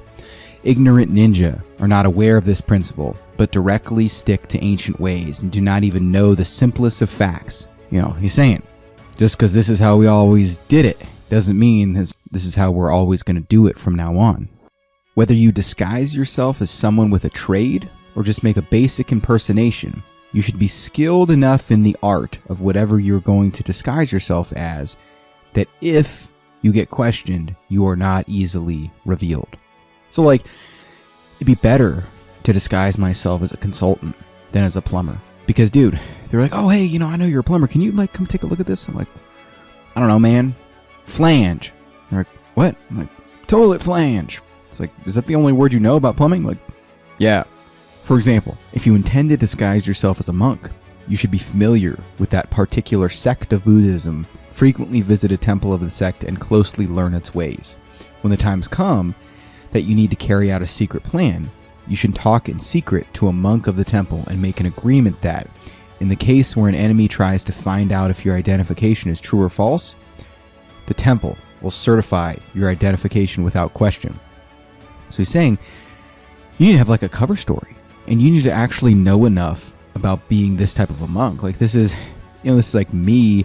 I could definitely be like, oh yeah, I'm a Brazilian Jiu-Jitsu black belt, and they'd be like, oh, you know how to do an omoplata, right? And I'm like, no. So you need to have some sort of a true-ish or based on reality or passable cover story, and then you need to learn the area. If you prepare such information beforehand, even when you are in a flurry or get lost and fall behind orders, then with all this above information, you can get to any given destination without difficulty. You should always hide your name or skills deeply. Anyone who is a ninja should ask his lord to keep the facts secret. It should also be the case that even in a time of peace, nobody knows. Even to very close friends, you should never talk about how good or bad the art is.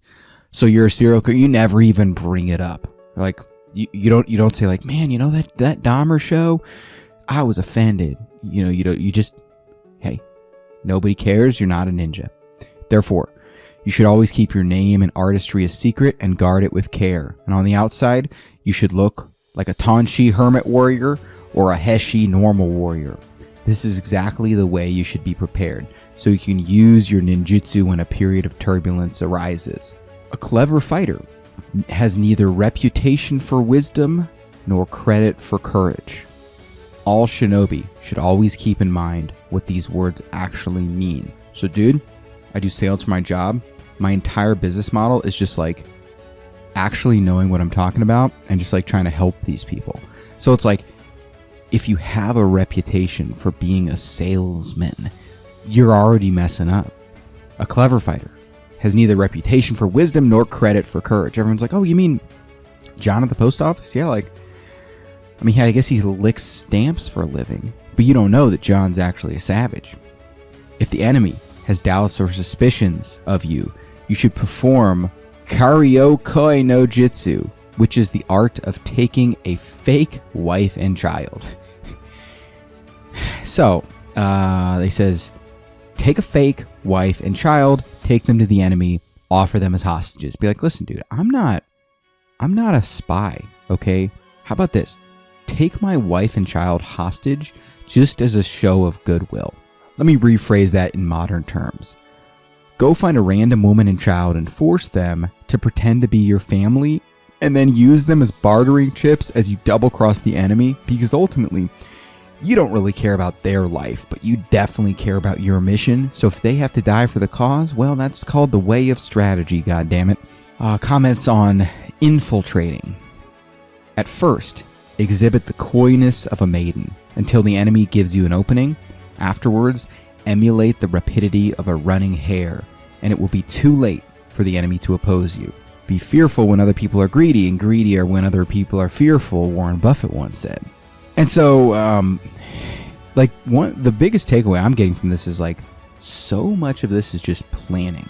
It's like, have a cover story, be skilled, know the trade, know the land, have a backup if you get caught. Like, dude, I'm a fucking monk, I promise. Like, call the monastery. And they call the monastery. The monastery's like, yeah, that he's a monk. I mean, let him go. But you're a ninja. How to tell if an enemy is strong. So when you're disguising yourself, a lot of times you're apparently doing that so that you can kind of collect the information. Because this whole thing is like, how can I make the best logical decision? Like, it seems a lot more like special operations than it does like Dragon Ball Z. You should collect as much information on the things listed below as you can and report it to your lord. if the enemy lord is principled or unprincipled. Is he wise or stupid? Is he brave or a coward? Is the army broadly righteous or not? If the vassals, such as troop commanders, captains, and soldiers, are well prepared in the military arts. Like, are they getting up is everybody getting up at 5 a.m. and showing initiative and working out? Or are they having ragers until 2 a.m. and then, they're not getting up till 10? The number and size of the army, if the neighboring lords will send them reinforcements or not, do they have enough food? What, if anything, the lord has a special liking for? Does the lord every Wednesday go to White Castle? That's interesting. You need to be aware of that. And there's a lot more here on disguise, but this can't be a 47-hour fucking podcast. So moving on to hidden infiltration, aka the art of burglary. This volume deals with how to take advantage of the enemy's gap. What are the skills needed to infiltrate? What are the tools? And how, when in need, to change your way in order to deal with any situation at hand. And how to switch between yonin and inin with fluidity without fixing only yo or in your mind just as the seasons change. So he's going to learn us up on the flexible structure of ninjaing into enemy camps.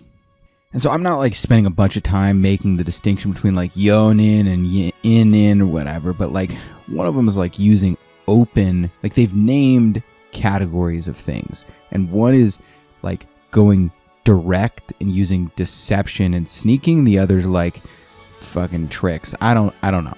Okay. But this story illustrates how we need to be flexible and we need to be willing to go direct and sneak in. We also have to be willing to use disguise. So couple damn ninjas are infiltrating a castle. They chose a night of heavy rain and wind, okay, because that's when the enemy's going to be not super happy to be alive. They climbed up the rocks stealthily with grappling hooks and penetrated the castle. All of a sudden, they were questioned by enemy soldiers, and they're like, "Oh, hey guys, yeah, we're just from the other division. We heard that there was ninjas around, so we were just checking." And they're like, "Okay." And they told him, they're like, we were checking, but we didn't really see anybody, but be careful. And they did this while they were confidently marching to the main building. After finding out where the building was, where the emperor was stationed, and what his status was, they set fire to the building and killed the emperor. This is an example of using inin at first and yonin second. So, directly going in and trying to break into the castle, but then using tricks and deception once they were caught. But the point, though, is it's not just, I'm going to be super aggressive and direct. Sometimes you have to be open to the way. And if that way is to trick them and be like, "Oh, we're from this other division," do that instead of fighting. The only goal is to figure out the best way. There are numerous tactics carried out by ancient people using inin first and yonin later, yonin first, inin later, whatever. The outlines of which are mentioned above. The point here is to instill the idea that you should use inin and yonin alternatively and freely according to the opportunity, without placing a disproportionate emphasis on either one, with the aim of winning an overall victory. So, that idea that Musashi had long ago, that said, just have no preferences. That is, just be open to the way. Whatever's the best thing, no preferences, do that. So let's say we're thinking about infiltrating and doing burglary and assassination. What should we consider before a mission? Observe everything. Entrance and exit routes. You should take a nap before stealing in, as sleep is a human behavior, just as day and night are part of the sky. No matter how encouraged you feel, you cannot perform anything without sleep. Don't work with a full moon. When you decide the time is right, you should get close to the enemy castle by using both inin and yojutsu. Wait for the correct time and infiltrate. Remember to give careful thought to the place where you should steal in and also where you should retreat from. It is often the case that you become lost when coming back, so you should put various kinds of marks or use signals such as a signal fire. And that's all, dude, that is all good stuff. And the point of that is it's an ounce of prevention's worth a pound of cure. Do some planning and life is better. A few just examples of some good times to potentially infiltrate, to potentially break into the enemy castle when they're attacking you. So the enemy's attacking you and you're like, haha, they'll never suspect me to attack them with a ninja back. Another example is on a night after the enemy has traveled over a long distance, especially if double the usual distance, or has crossed a steep area on a sunny and warm or even hot day, or on a night after the enemy has traveled across ice or snow, or even crossed deep water, a day where they have toiled or been frozen or is exhausted, on a stormy day, or an extremely cold day in winter. And the point though is like, you got to find those gaps. And dude, I remember deer hunting, had a shotgun, I was holding the fucking metal, it was -10.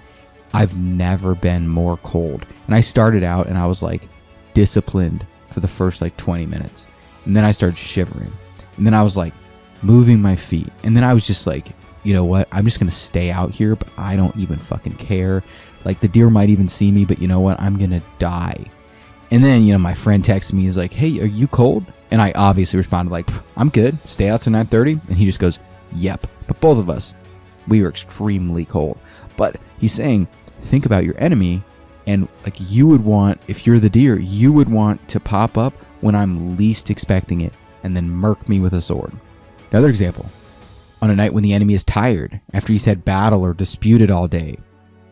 There's not one who does not know the saying, stay on your guard even after you have won. However, though people have repeated this saying and remember it, if they have control of a situation, then they get carried away and flippant. Do not miss this opportunity. So, it's like in reality, no matter what, there's going to be a time that you can steal in. And so you have to figure out like, okay, well, hey, these people just had a huge victory. Time to attack now. It is difficult to steal in if the place is quiet, while it is easy if it is noisy. This is how to judge the right time. It is always the right time for you to infiltrate when any unforeseen accident takes place, such as a fire breaking out, horses being released, or enemy soldiers fighting amongst themselves, because people are in a state of surprise or in commotion or confused. Do not hesitate too much and take the chance while you can. So it's like plan, but also sometimes use the situation. With signals having been prearranged with your lord, you should approach the enemy from the opposite side. When attacking from the front, you infiltrate from behind, while if from the back, you go from the front. You should always remember this principle, even if there is no signal. Ninjas should refrain from being impulsive in any way. So it's like, that's kind of interesting because he just said take advantage of the opportunity, but it's flexibility and creativity is fine. Wild, irrational impulsivity is not. The only thing you should keep in mind in your mission is how to take advantage of a gap within the enemy, how to infiltrate the castle and capture it, or how to destroy a camp. Otherwise, how would it be possible for you to infiltrate a strictly guarded camp or an impregnable castle? On a night of heavy wind and rain, it is very likely that a night attack will occur or that shinobi will steal in. It is a well-known fact that nobody likes being drenched by the rain or swept by heavy winds. Even if the Lord gives strict orders, it is often the case that the guardsmen are not fully alert during a night patrol. Use this to your advantage. Be fully aware that man is a lazy creature. People get conceited. They take the enemy lightly. They get disgusted. They become lethargic. When having an easy time, people are indulged, at ease, negligent. While during a difficult time, they become exhausted and fall into laziness. In summer, most people are lazy because of the heat. In winter, they hate the cold and they want to stay inside. If you can identify when and where they relax and make your plans based on this, there is no chance that you will fail to infiltrate. The above points are concerned with when and where the enemy will be negligent and weak. Therefore, a ninja should not have any anxiety or hesitation, but plunge into the enemy's gap at these points. A shinobi who knows the theory behind this, but who has an anxiety and hesitates at the crucial time, will not be able to infiltrate a target even if he spends 1,000 years on the task. This means that if you are very close to the enemy but lack determination, You will have too much anxiety and miss the correct opportunity.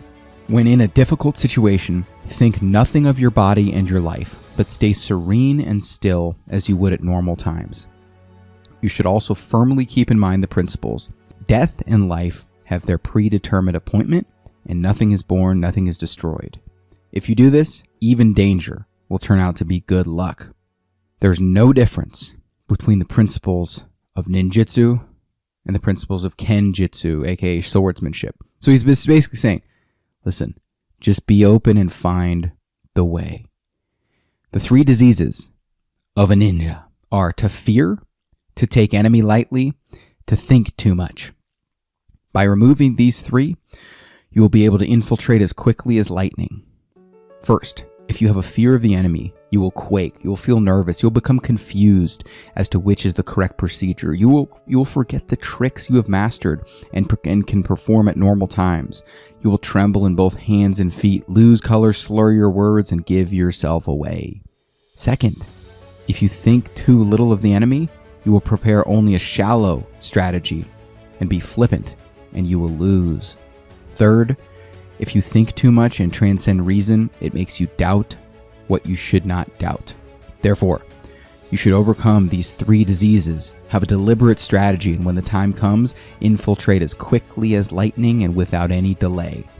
I'm not going to read any of this, but we have a crazy fucking subhead called 6 Points on the Art of Arson. So this is just funny and insane. Those who sleep less and wake quickly have the following characteristics. They're always well prepared and aware. They do not loosen their obi sash even when lying down. They are scantily clad and resistant to the cold. They refrain from drinking or eating heavily. They abstain from being lewd, and they are discreet about everything. Those who are always self-indulgent, who like to be warm at night, are addicted to heavy drinking, wallow in lewdness, or spend their time in amusement, will sleep more. So he's basically saying, hey, if you're just like really, really hardcore all the time, you don't even need to sleep that much. I think that science says that that's not true, but respect. Now this is crazy. He believes that you can chant a spell of hiding and you can be hidden anywhere. The spell of hiding is for when you come across the enemy guardsman. If this happens, you should stand by a wall, fence, tree, or pile of firewood or anything such as these and not be in a state of panic. You should cover your face with your sleeve, but leave a little of your eyes exposed and make sure not to breathe with noise or allow the enemy to feel your breath.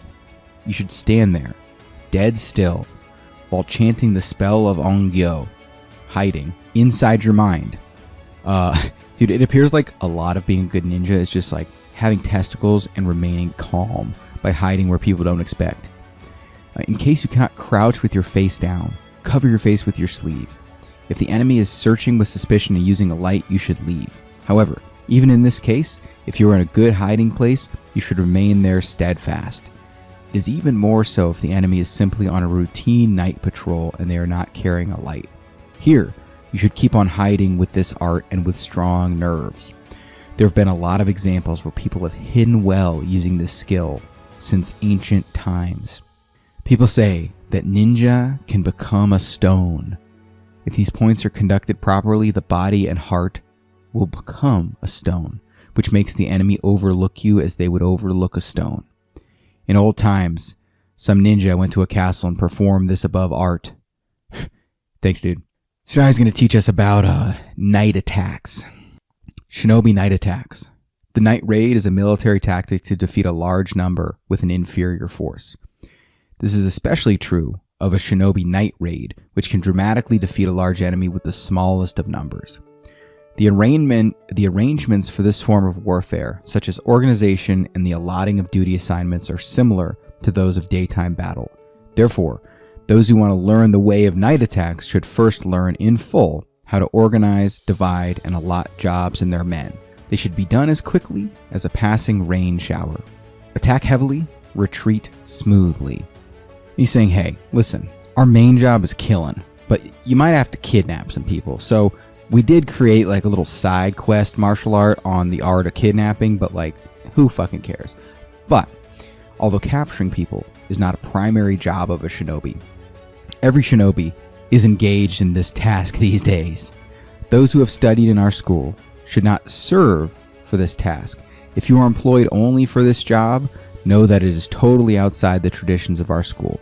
However, it may be appropriate for you to capture people on occasion when needed, even though you are not fully retained for this task alone. Dude, imagine there are people that they are seriously just retained. So they have a time and materials contract with the government just to kidnap people. What the fuck? Who is the world?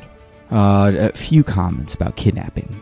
Different skills should be used for samurai from those used on lower people.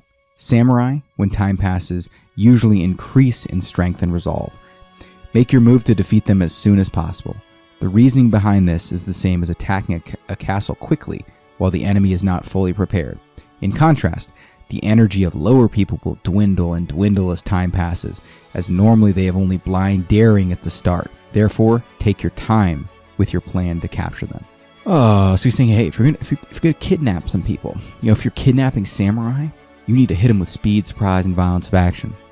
If you're kidnapping a regular person, you can just set up like one of those Saw houses, like that movie, and just have like a doll on like a little bicycle, and then they'll just give up on their own. So next he talks about so what's the role of luck in all of this? And he just takes it as fact that we can predict the future, so we're going to just ignore that. But you should not use total faith in luck. The reason is because if the date is lucky to you, it is also lucky to the enemy. If one thinks of how one plays Go, which is like Asian chess, you will notice that those who are good win, even if they are unlucky at first, while those who are bad lose, even if they go in with a lucky break. Some guy said that what happens in the lower world and the laws of heaven change accordingly. So if you do correct actions, it will be a lucky day, while if you do incorrect actions, it will be an unlucky one. Also, if you do the correct thing, it can be said that it will be a lucky direction, while if a wrong thing, it will be an unlucky direction. These words tell all.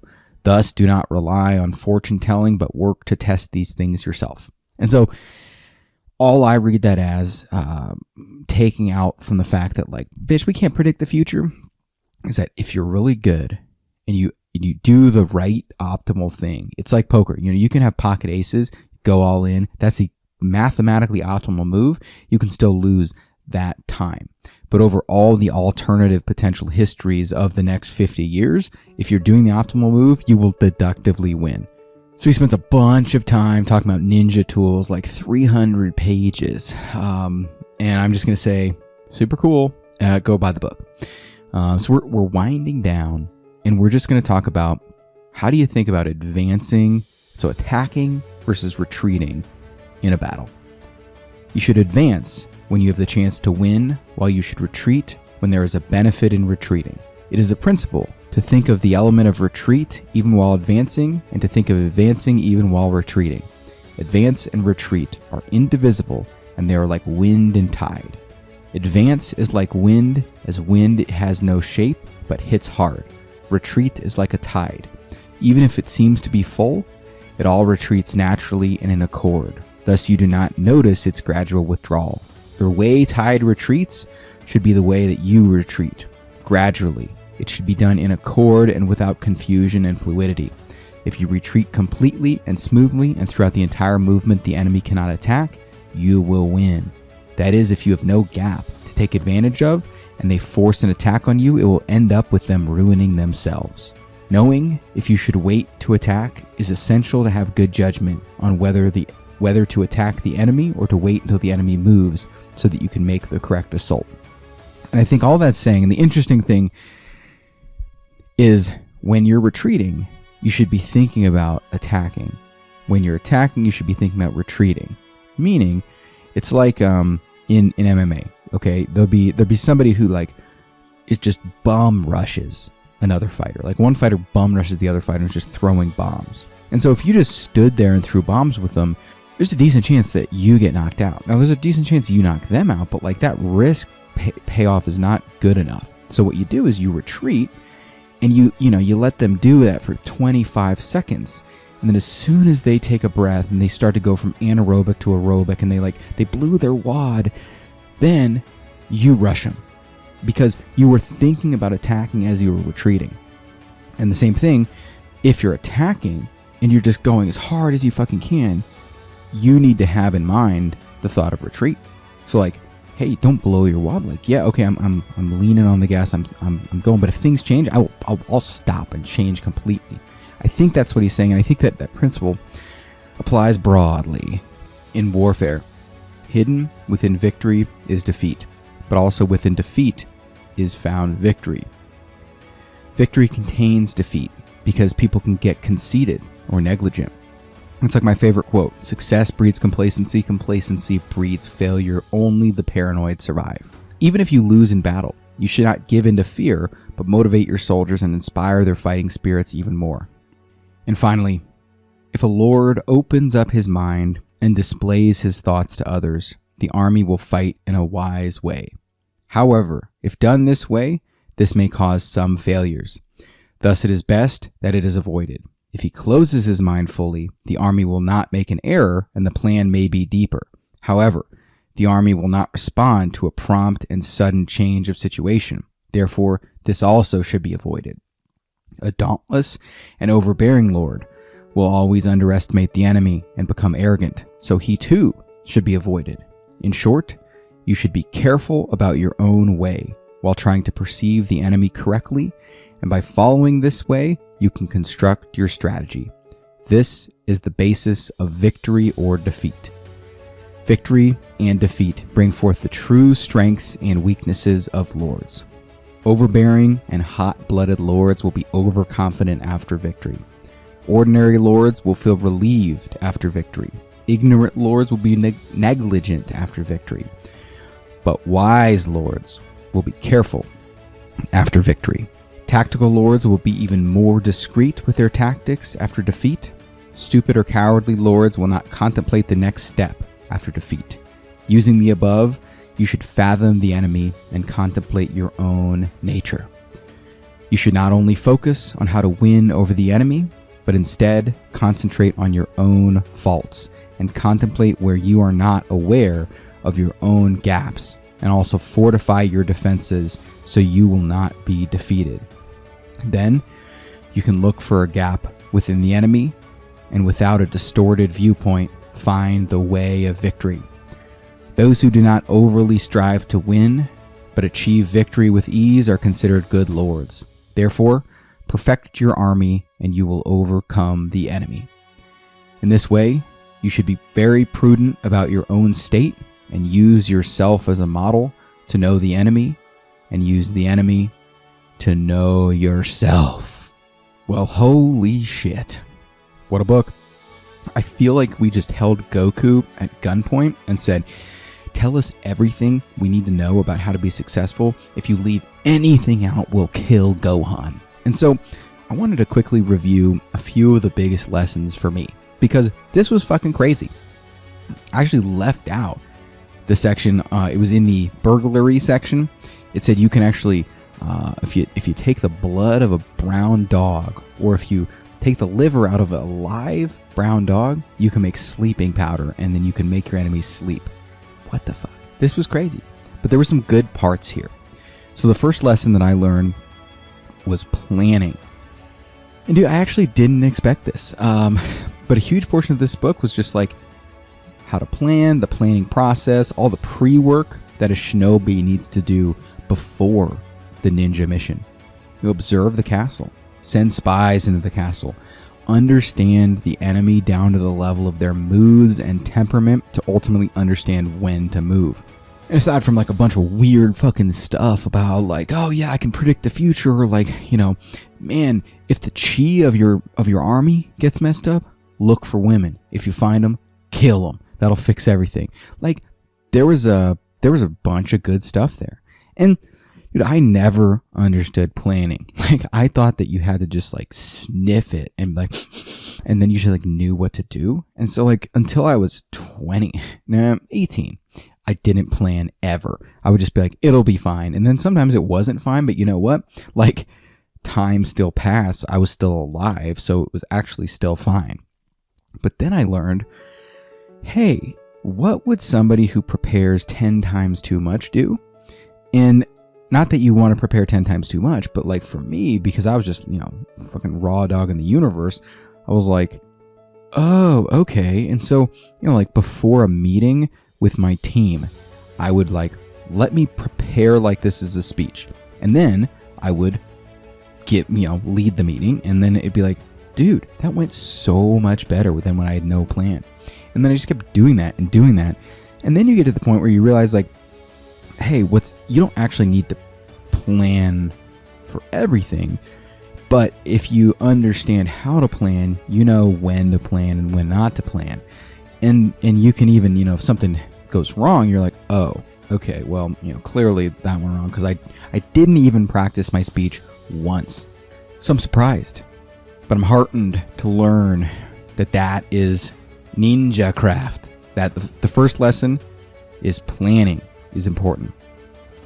The second big takeaway I had from this is that skills drive everything.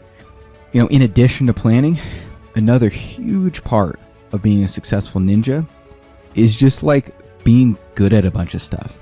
And he's even saying like, when you start, you'll be bad, but just follow the heavenly way, dude. Just follow the fucking heavenly way, duh, and just keep doing it.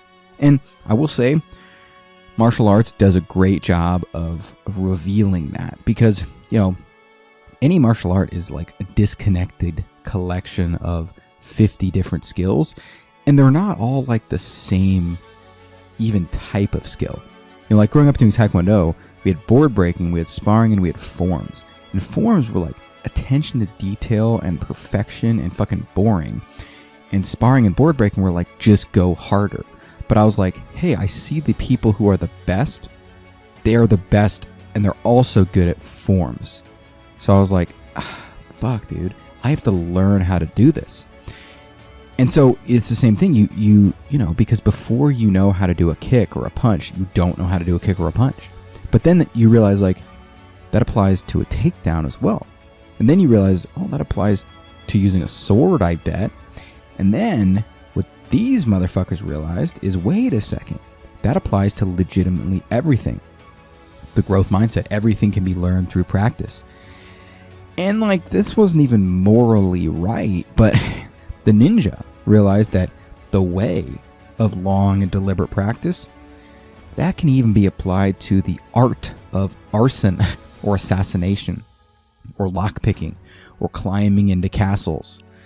All very different skills, but all important for a successful ninja. And as I kept reading in this book, it became clear that all of that, even disguise, was contained in the bucket that could be learned and practiced, improved, and all of that fell under the martial art of shinobi no jutsu, the martial art of being a goddamn ninja. And the third lesson, the last lesson, was just on mindset. If you've done your planning, if you have the skills, go confidently into the night. Accept that you are dead, and if you do that, you will likely live. Don't be too cautious, but don't be too crazy. Victory is contained in defeat, and defeat is in victory. Do the spell of hiding, I guess. And you only have one life. But in reality, we are already just atoms on the taint of the universe. Whip out that penis, look at it, regain your calm, and remember that you're a goddamn shinobi, and sometimes enemy generals just need to be killed, and we're the ones to do it. And so, as I wrap this whore up, I wanted to finish with a ninja poem that I found that encapsulates this book. Ah, the silence of the night, a tool used for our success. As we kill our prey, we use our knives. They'll never hear us coming. We walk on air as we stalk them.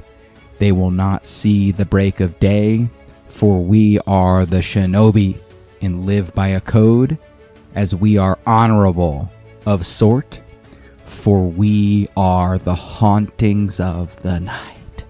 Amen. And that, my pretties, is another episode down of the Curiously Disagreeable podcast. Check us out at CuriouslyDisagreeable.com, the Troy Hollings on Instagram, or wherever the fuck you get your podcasts. The end.